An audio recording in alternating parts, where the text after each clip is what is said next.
안녕하세요. 오늘 8월 3일 수요일입니다. 이 시간 통해서 또 하나님께 영광 돌리고 주의 말씀을 통해서 은혜받는 시간을 갖도록 하겠습니다. 오늘 함께 살필 말씀은 로마서 11장 25절부터 36절까지 말씀입니다. 제가 봉독하겠습니다.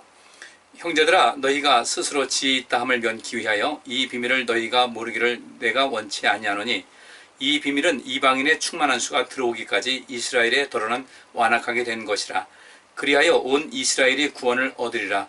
기록된 바 구원자가 시온에서 오사 야곱에게서 경건치 않은 것을 돌이키시겠고, 내가 저희 죄를 없이 할 때에 저희에게 이루어질 내 언약이 이것이라 함과 같으니라. 복음으로 하면 저희가 너희를 인하여 원수된 자요, 택하심으로 하면 조상들을 인하여 사랑을 입은 자라. 하나님의 은사와 부르심에는 후회하심이 없느니라. 너희가 전에 하나님께 순종치 아니하더니 이스라엘의 순종치 아니함으로 이제 긍휼을 입었는지라. 이와 같이 이 사람들이 순종치 아니하니 이는 너희에게 베푸시는 긍휼로 이제 저희도 긍휼을 얻게 하려 하심이니라. 하나님이 모든 사람을 순종치 아니하는 가운데 가두어 두심은 모든 사람에게 긍휼을 베풀려 하심이로다. 깊도다 하나님의 지혜와 지식에 부유함이요, 그의 판단은 측량치 못할 것이며 그의 길은 찾지 못할 것이로다. 누가 주의 마음을 알았느냐? 누가 그의 모사가 되었느냐? 누가 주께 먼저 드려서 갚으심을 받겠느냐? 이는 만물이 주에게서 나오고 주로 말미암고 주에게로 돌아갑니다. 영광이 그에게 세세에 있으리로다. 아멘.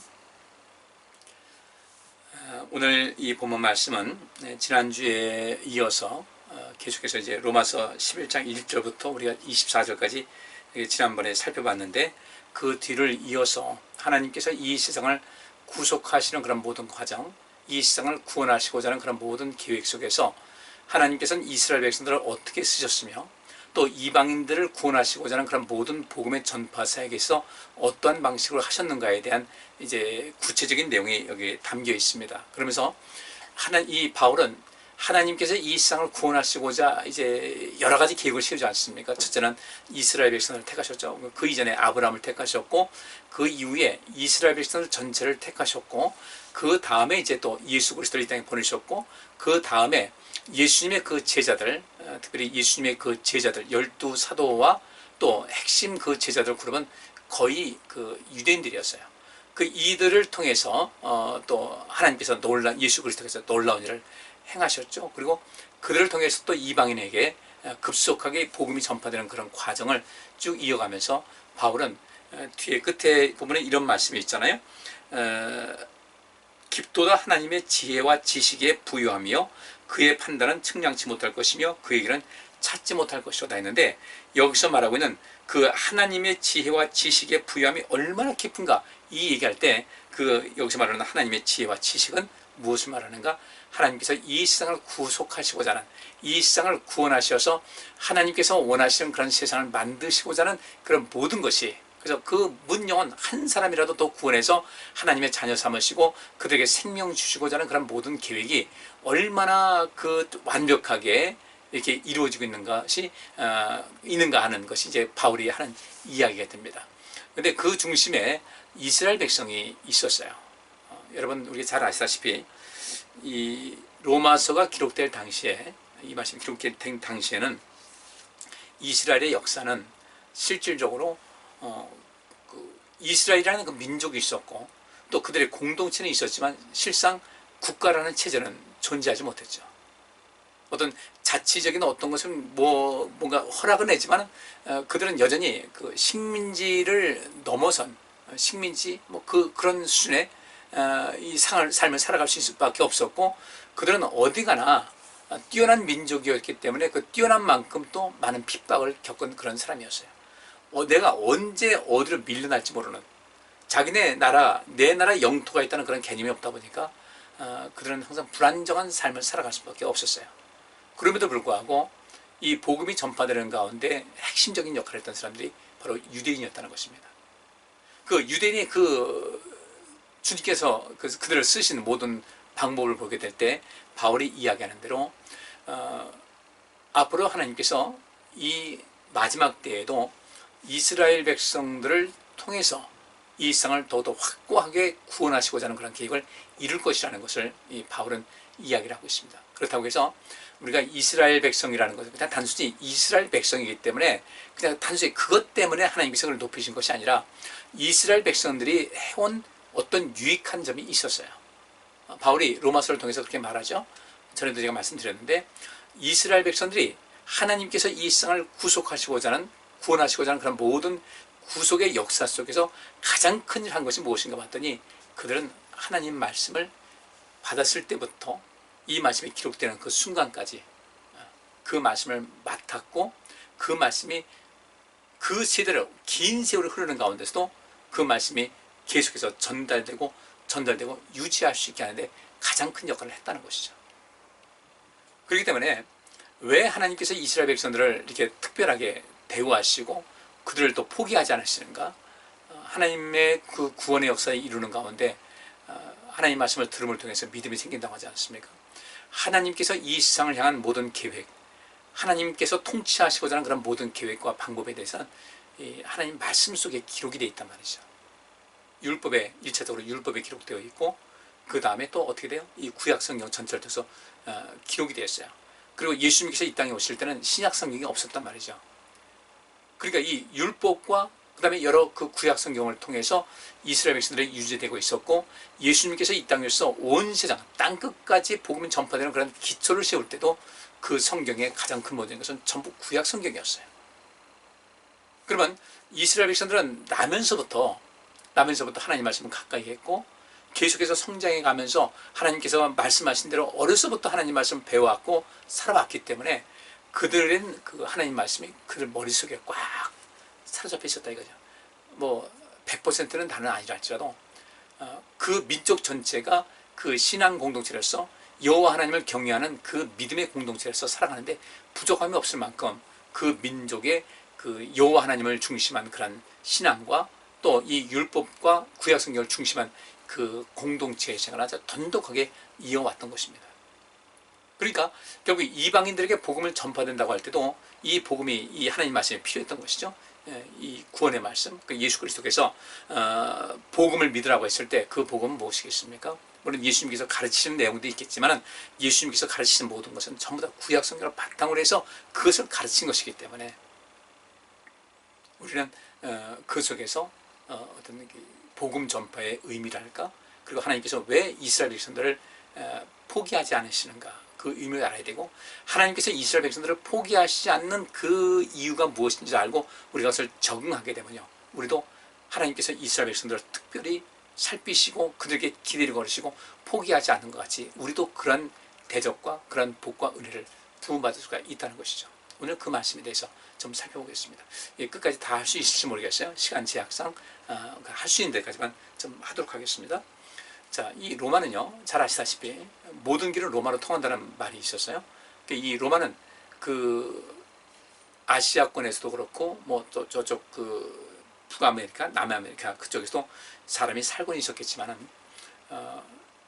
이제까지 모든 역사의 중심은 그 로마라고 이렇게 볼 수가 있는 거예요.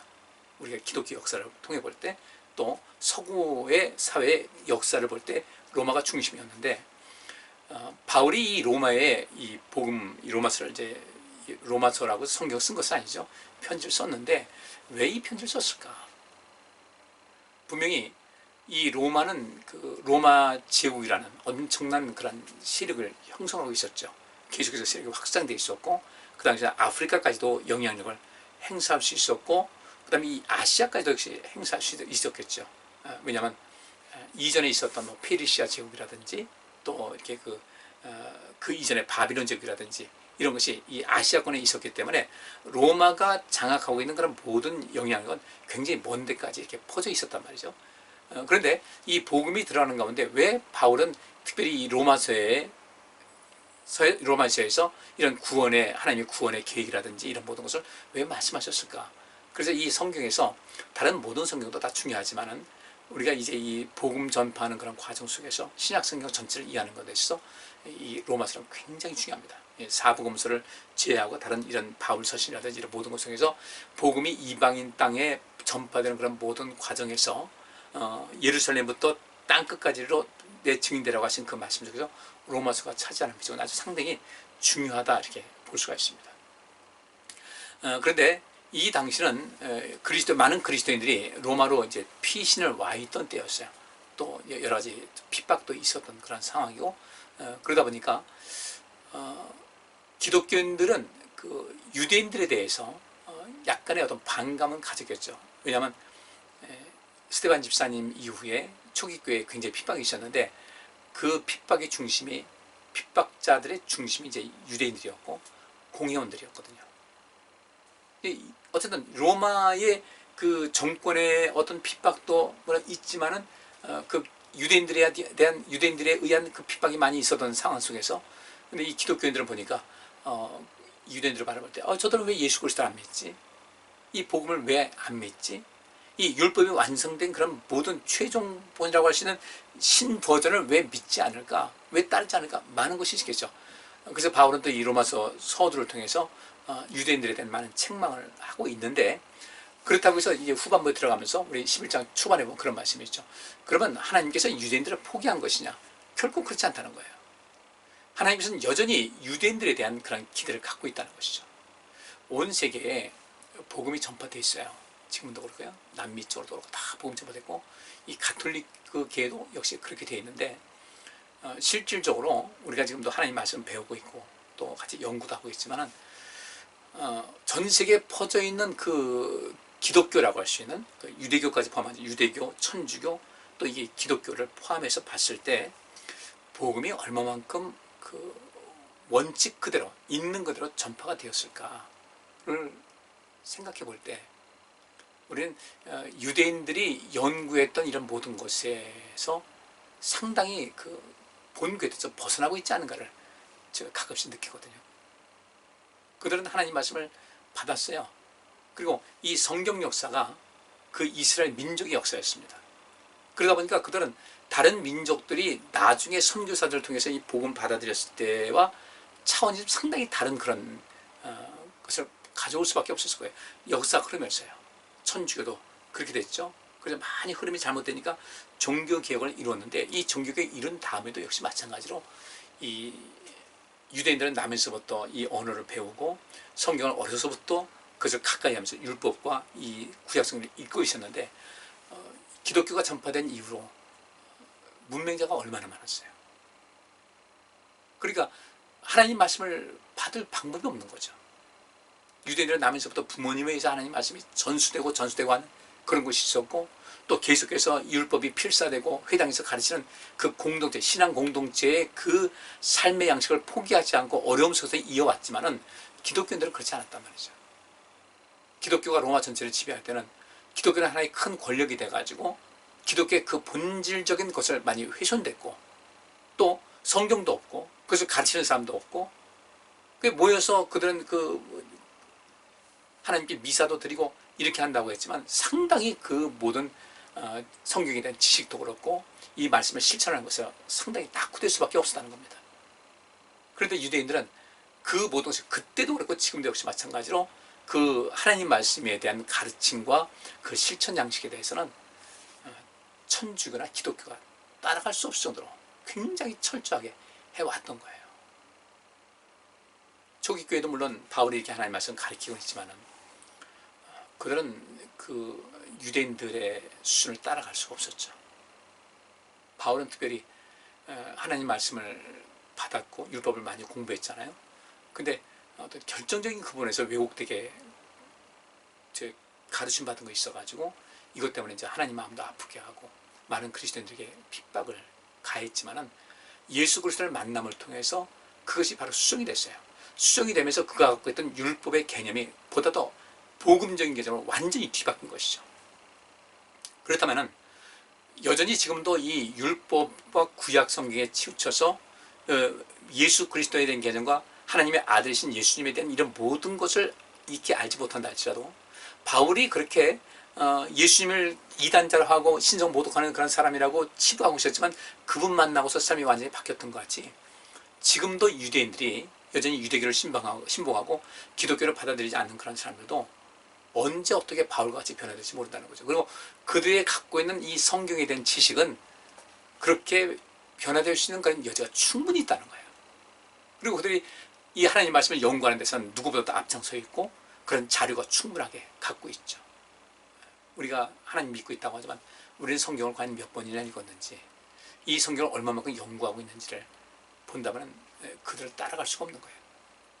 오늘 본문에 있는 말씀대로 바울은 이스라엘 백성들을 하나님께서 포기하지 않으셨다. 그게 여기 25절에도 그 말씀 있잖아요.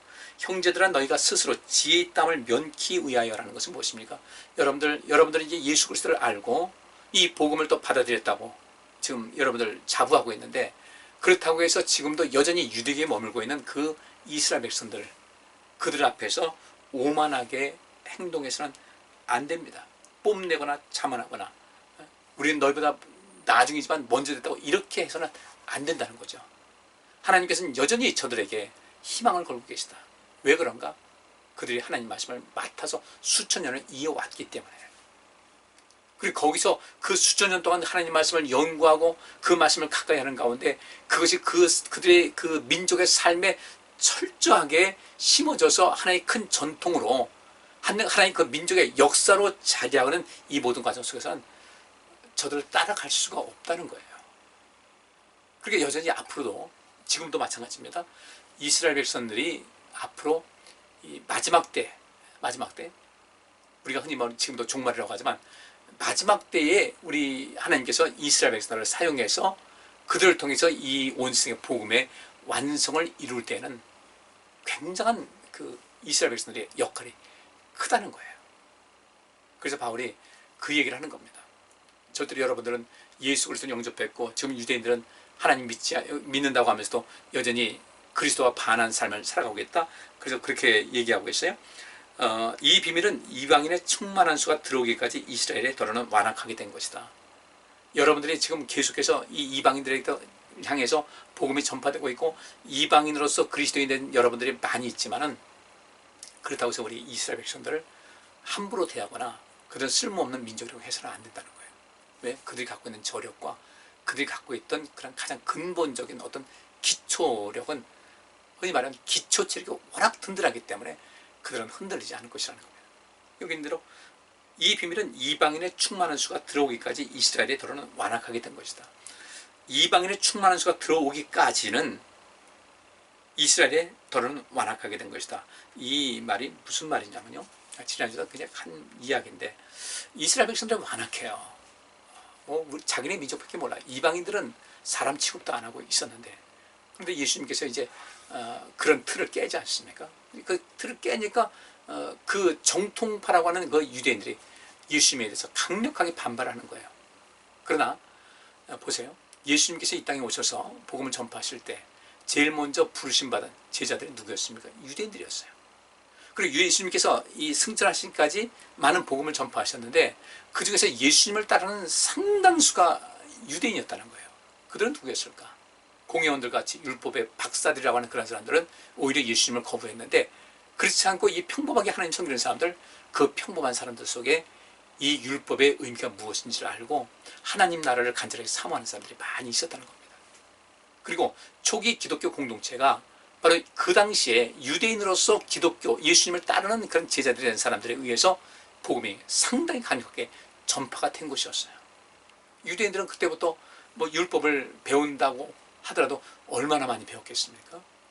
유대인들이 지금 그때도 그렇고 지금도 그렇고 유대인들은 그런 속에서 하나님께서 그들에게 율법을 주신, 오래전에 지금부터 약 3,500년 전에 주었으니까 그 말씀을 기억하고 배우고 후손들에게 전달하고 그것이 삶의 하나의 문화로 형성되게 한 이런 엄청난 자산이 말할 수 없이 크기 때문에 여전히 하나님께서는 그들을 향해서 나는 너희들을 반드시 들었을 것이다 라고 말씀하시는 거예요. 그런데 하도 그들이 완악하게, 여기서 완악하게 됐다고 하는 그 말씀은 어리석음, 무감각함, 어두움, 굳어짐이라는 뜻인데, 그들은 너무 이제 그 율법에 대해서 지나친 어떤 선민의식이라든지 이런 것 때문에 그 틀이 너무 두껍게 형성이 되어 있었어요. 하나님께서는 자기들 그 민족에는 돌아보실 일이 없다는 거죠. 절대로 안 돌아보신다. 우리를 통해서 하신 것이다.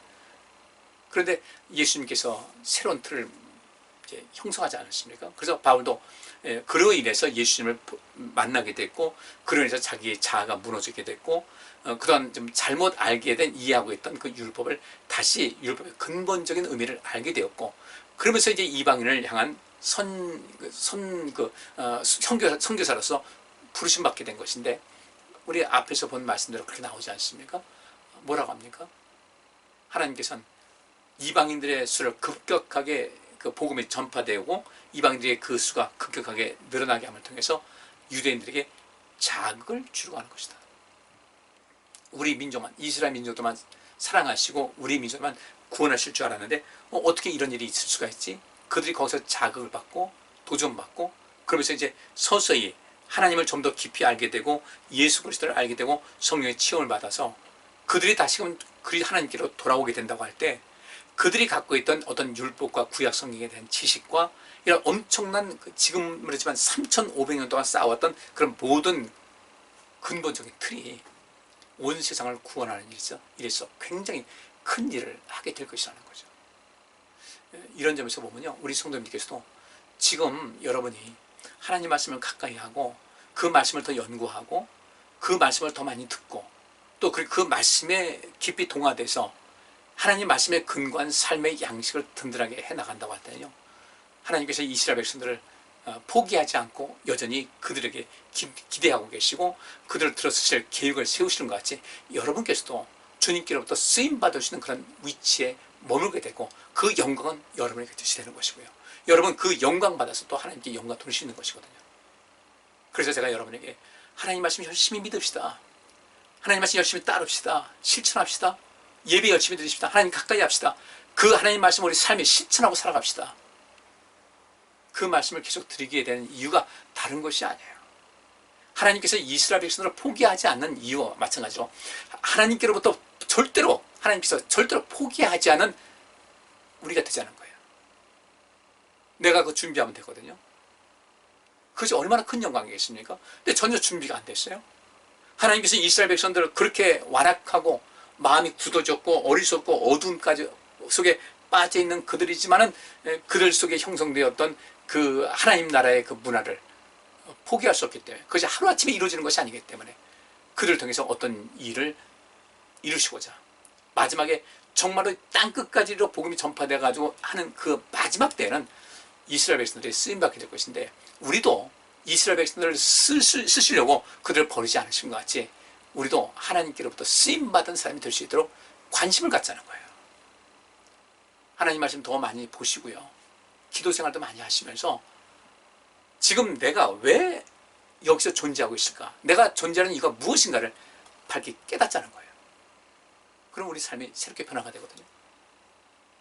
또 하나님께서 그런 이스라엘 백성들, 그런 그 엄청난 자원을 갖고 있고 어떤 그 굉장한 에너지를 갖고 있고 그런 근본이 형성되어 있기 때문에 그들을 여전히 기대하고 계시고 그들을 향한 계획이 있는 것인데, 그러면 하나님께서 이스라엘 백성들에게 쓰고자 할 때는 어떻게 하겠습니까? 단순하게 그들을 어떤 속에서 이 하나님 말씀을 많이 알고 있었다, 그들의 힘이 있었다, 그 힘만 가지고는 안 되잖아요. 이스라엘 백성 그 민족이 그들이 갖고 있는 어떤 대단한 그 권력과 힘과 능력을 주시는 것이거든요. 지금도 그들은 세계 금융시장을 쥐고 있죠. 곡물시장 쥐고 있죠. 거기다 또 이 유대인들이 이 원유시장도 상당히 장악하고 있는데, 요즘 여러분들 근래 들어가서 이스라엘 그 땅, 좁은 땅덩어리인데 거기서 엄청난 유전이 발견된 거 아십니까? 그 이스라엘 나라가 작잖아요. 작은 나라인데, 근데 제가 알기로는 경산 남북도 땅인가? 우리나라 그 정도 되는 땅인데, 그 뭐 지중해하고 이제 접해 있지만은 영해가 얼마나 되겠어요? 근데 그 영해에서 두 개의 엄청난 매장량을 갖고 있는 천연가스가 발견돼 가지고요, 지금도 계속해서 시추해내고 있어요. 계속 가스를 뽑아내고 있어요. 그래서 지금 이제 서서히 이 이스라엘이라는 나라, 지금 그 나라에 살고 있는 사람이 한 600만 명 될까요? 전체 지금 유대인들이, 전 세계에 터져 있는 유대인들이 1,300만이라는데 한 600만 정도 살고 있다. 그럼 우리 서울 인구만큼도 안 되는데 그 많은 가스 빼내가지고 그들 써도 철철 넘치지 않겠습니까? 그래서 이제 유럽에서 지금 러시아와 우크라이나 이 전쟁 때문에 이 유럽 쪽에 가스가 이제 부족하잖아요. 러시아가 계속 가스관을 잠궈가지고 안 팔겠다고 하니까 끝까지 버티는 거죠. 우리가 가스 안 주면 내가 어떡할 거야? 그런데 지금 이스라엘에서 유럽에 이제 가스를 공급하겠다고 계약을 맺었고, 또 이스라엘과 가까운 나라 이집트도 역시 마찬가지로 서구 사회에 좀 가깝지 않습니까? 또 돈 생기는 일이라고 하니까 2018년도까지 이집트는 가스를 수입했었는데 가스를 발견한 다음에 그래서 시추해가지고요 2018년도부터는 수출하기 시작했어요. 이집트도 이제 유럽에다 수출한다고 하고 이스라엘도 수출한다. 또 거기서 엄청난 그 석유 매장량이 이스라엘에서 발견됐다고 할 때는요, 이제는 그 유럽 사회에서 이스라엘에게 의존할 수 있는 에너지 의존도가 굉장히 높아질 것이다. 그러면 이스라엘이라는 나라가 지금 그렇지 않아도 굉장히 전 세계적으로 보이게 보이지 않게 막강한 힘을 갖고 있는데 앞으로 그런 더 큰 영향력을 행사한다고 할 때 하나님께서는 이스라엘을 통해서 계획하신 듯이 어떤 것이 있겠습니까? 그러면 역시 하나님께서 이스라엘 백성들에게 그 갖고 있는 그들의 자원, 내적인 자원, 외적인 자원을 통해서 큰일을 이루시고 그 이스라엘이라는 나라를 더 창백해 해서 하나님의 구원의 역사를 이루시고자 하는 계획이 있어서 이들을 포기하시지 않는다. 우리 개인도, 우리도 그렇게 개인적으로도 쓰임받으시지 않겠어요? 저는 여기서 이스라엘 백성들, 바울이 이제 그 당시니까 이 얘기를 하고 있는데, 그래서 지금 제가 지금 얘기로 끌어들이고 있는 거예요. 러시아와 우크라이나가 지금 전쟁하고 있잖아요. 우크라이나에 유대인들이 많이 살고 있는데 그 중에는 기독교인들도 많습니다. 유대인인데 기독교인들이에요. 전에는 유대인들, 그 팔레스타인, 이스라엘이라는 나라 사방파방 전 세계에 흩어져 있는 것들을 들어오는 사람들을 받아줬는데 되게 유대인들을 받아줬는데 지금은 이제 우크라이나 전쟁이 발발한 후에 자기 민족 지켜주겠다고 기독교인들도 그냥 온다 그러면 받아들이는 거예요. 지금 계속해서 받아들이고 있습니다. 참 대단한 나라예요. 미국이 워낙 이 유대인들이 파워가 막강하다 보니까 유대인들이 지금 또 미국에서 인종차별을 겪고 있어요. 엄청난 부자들이죠. 그들도 자기들 이스라엘로 가겠다고 하는 이런 모습이 있고, 그 상당한 그런 그 이스라엘 민족들을 통해서 나타나는 것이 많이 있는데, 이래서 여호와를 경외하는 자, 세계 모든 민족에 뛰어난 민족이 된다고 했는데, 우리가 이미 우리나라 기독교인들 많잖아요. 우리도 일찌감치 예수 믿었잖아요. 우리 그들과 같은 위치에 있지 말라는 법 없잖아요. 나를 창백케 하실 거 아니겠어요? 내가 주의 영광으로 해서 생명사역을 세며 나간다고 할 때 하나님께서 누구에게 복 주시겠습니까? 이스라엘의 가능성을 생각해서 하나님께서는 그렇게 이스라엘 땅에도 석유를 발견하게 하시고 천연가스 계속해서 시추하고 있는데, 전 세계에 그 아주 난다긴다는 그 석유 회사들이 이스라엘에 와서 그동안 굉장히 많은 그 기름을 발견하려고, 유전을 발견하려고 무지하게 애를 썼었거든요. 그러다가 여기는 아무것도 없다. 아무것도 없다. 이제 포기한다. 그래서 다 떠난다는데, 이스라엘은 하나님께서 우리에게 젖과 꿀이 흐르는 땅을 주신다고 했는데 하나님께서 여기에 아무것도 안 주실 이유가 없다고 그들은 굳게 믿으면서 열심히 유전을 개발한 거예요. 그러다 지금 어마어마한 양이 발견된 것이고요. 지중해 그 이스라엘 영에 천연가스 발견해서 시추해내고 있고요. 그렇게 주의 일을 위해서 쓰임받을 수 있는 그런 모든 준비된 사람들은 하나님께서 복 주시는 거예요. 이제 우리 완악한 마음, 어리석고 무감각하고 어두워지고 굳어진 마음을 이제 깨버리고 우리가 하나님께 가까이 나가고 준비된 사람으로서 믿음을 온전케 하기 위해서 열심으로 주님을 가까이 할 수 있기를 주의 이름으로 축복합니다. 바울이 한 이야기는요, 결국 그 당시에만 해당되는 이야기가 아니에요. 그 이야기는 지금도 이스라엘이라는 나라에 계속해서 이어지고 있고, 그 바울이 또 그 얘기하지 않습니까? 아브라함의 믿음을 가진 사람은 아브라함의 복을 받는다고 했는데, 우리도 역시 마찬가지로 하나님의 나라를 위해서 그렇게 내가 한 개인으로서든 우리 교회 전체를 위해서든 일을 해나간다고 할 때 하나님께서 복을 주시지 않는다면요, 우리가 하나님 믿을 이유가 없죠. 근데 하나님께서는 반드시 우리에게 복 주신다는 거예요. 여러분에게 제가 열심히 하나님의 섬기라고 말씀드리는 이유도 다 포함이 되는 것이거든요. 우리가 하나님 앞에 준비된 사람 되자고요. 열심히 준비하시자고요. 그렇게 매일매일 하나님 말씀대로 살아가는 그 일을 해 나가시자고요. 내 육신의 어떤 편안함, 또 이제까지 어떤 신앙생활에서의 어떤 수동적인 그런 모든 건 이제 벗어버리고, 나도 이제 인생 살아야 되겠다. 하나님께서 이스라엘을 포기하지 않는 이유는 그 하나님 말씀이 그들의 삶에 그대로 녹아 있었고, 비록 그들에서 잘못되고 완악한 사람들이 있었지만 그 가운데서 그 하나님의 약속을 끝까지 믿고 살아온 사람들은 다 복을 받았단 말이죠. 우리가 그런 사람이 되자고요. 그냥 내가 인생은 요것이 내가 인생의 정점이다. 여기서 이제 뭐 요만큼만 있으면 됐지. 뭐 이렇게 인생 살지 마시고, 우리도 누구 못지않게 헌신하고 이 땅에서 많은 일을 감당해서 하나님 나라에서 큰일하고, 그래서 그것이 우리 다음 세대 복이 이어지게 하고, 또 이 땅에 남겨 어떤 유업을 만들어 놓는다고 할 때 얼마나 큰 기쁨이 있겠어요. 그래서 우리가 이제 눈을 떠야 될 때입니다. 눈을 뜨고 귀를 열어야 될 때예요. 여기서 머무르지 마세요. 이스라엘에 있었던 처절한 그 핍박과 가난과 고통 속에서도요, 저들은 우뚝 섰어요. 그 이유가 무엇일까? 하나님께서 그들을 버리지 않으신 거예요. 버리지 않은 이유가 무엇일까? 그들이 하나님의 일을 위해서 뭔가를 할 수 있는 그런 숨겨진 어떤 에너지가 있었다는 거죠. 우리 성도님들 다 있어요.